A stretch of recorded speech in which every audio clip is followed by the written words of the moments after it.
Hey everyone, welcome back. For those of you who are new here, my name is Brittany. I'm a health coach and nutritionist, and my channel is all about helping you to create delicious, low FODMAP meals to improve your digestive health.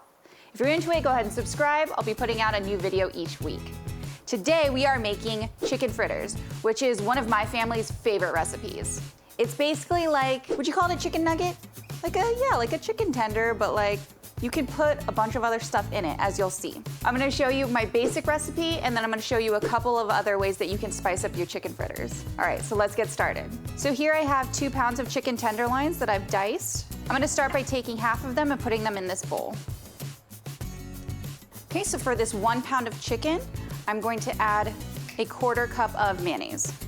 And to this, we're going to be adding 2 tablespoons of gluten-free flour. I like to use Bob's Red Mill gluten-free 1-to-1 baking flour, but you can use any gluten-free flour that you like.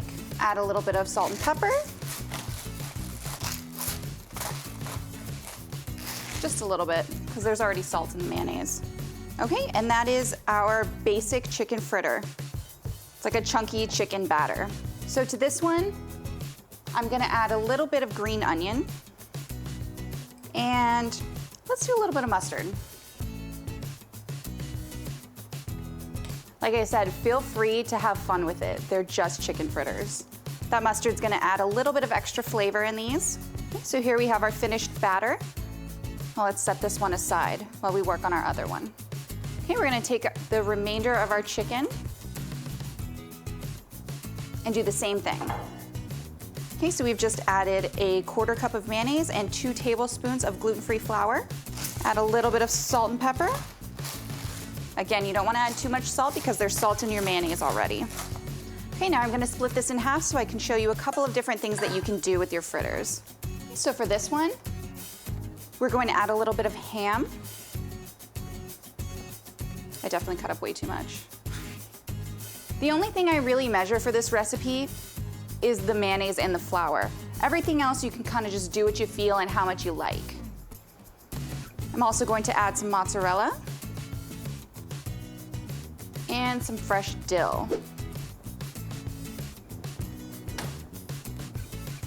So this one, since it's got a little chicken and ham and cheese, it reminds me of a chicken cordon bleu. So since we added more ham and cheese, I'm gonna add a tiny bit more mayonnaise, just so that it's the right creamy consistency. Okay, there we go, that's all it took. Okay, now for this one, I'm gonna add some jalapeno. This is just jar jalapeno that I've diced up. And we're gonna add some more of the mozzarella cheese. So it's gonna be kind of like a chicken jalapeno popper. Ooh, you know what? Let's add a little garlic oil because that sounds good. So now that that's nice and mixed together, let's compare them all. Okay, so you'll see that they're all basically the same consistency, but they have a little bit of different color to them. This one's a little bit more yellow from the mustard, and this one's a tiny bit more green from the jalapeno. All right, now let's go fry them up. Okay, so now I have my cast iron here preheated. It's super hot. I do want to keep this dish, at least for the first fritters that don't have any cheese in them, I want to keep them dairy-free, so I'm going to use some bacon grease instead of butter. I like using this because not only does it have amazing flavor from the bacon, of course, but it's saturated fat, so it's gonna be more stable at high temperatures like this. You don't have to use a cast iron. You can use any pan that you want as long as you get it really hot. I just like using the cast iron because it helps to get such an amazing sear on it since it does get so hot. Okay, now we're just gonna scoop out our chicken fritter batter in a 1/4 cup scoop. Place it right in the pan. I like to push mine down a little bit. Okay, so this is 1 pound of chicken, which is gonna give us 4 fritters. I typically do put a grease guard over this, so I'm not getting grease all over the kitchen, but for you guys, I'll suffer and I'll clean up all the grease so you can see what's going on.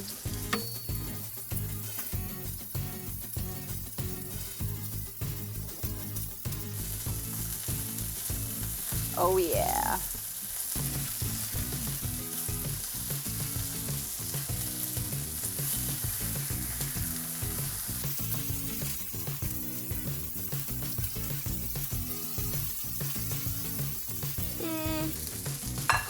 This one fell apart a little bit, but it's okay. It's still gonna be delicious.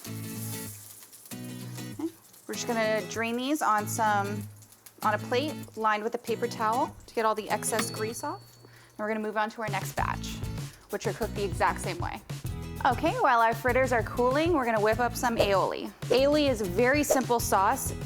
It's only mayonnaise, oil, and lemon juice or vinegar.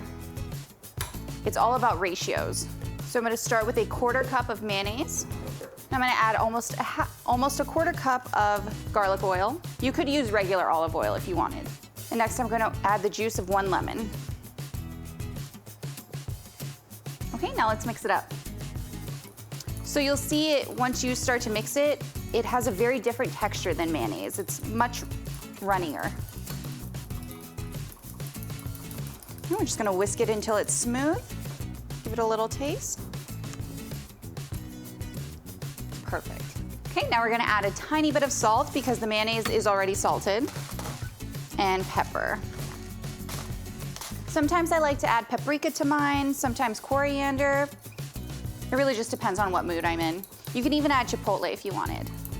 Okay, now let's plate this up. All right, here we have one of each. I like to serve mine with a little bit of sprouts. And here we have our aioli on top. Looks so good. I'm gonna try a little bit of the chicken cordon bleu one.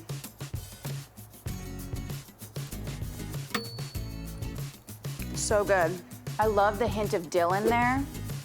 It completely changes it. The chicken tenderloins are always nice and juicy and tender. Obviously, tenderloins. If you've been missing chicken nuggets on a gluten-free diet or a low FODMAP diet, try this. It will definitely satisfy that craving. All right, guys, there you have it. Low FODMAP chicken fritters 3 ways. I hope you liked this video. If you found it helpful, go ahead and give it a thumbs up and subscribe. I put out a new video each week. And if you make this, go ahead and tag me on Instagram. I love to see when you guys make my videos. I love to see when you guys make my recipes. All right, see you next week.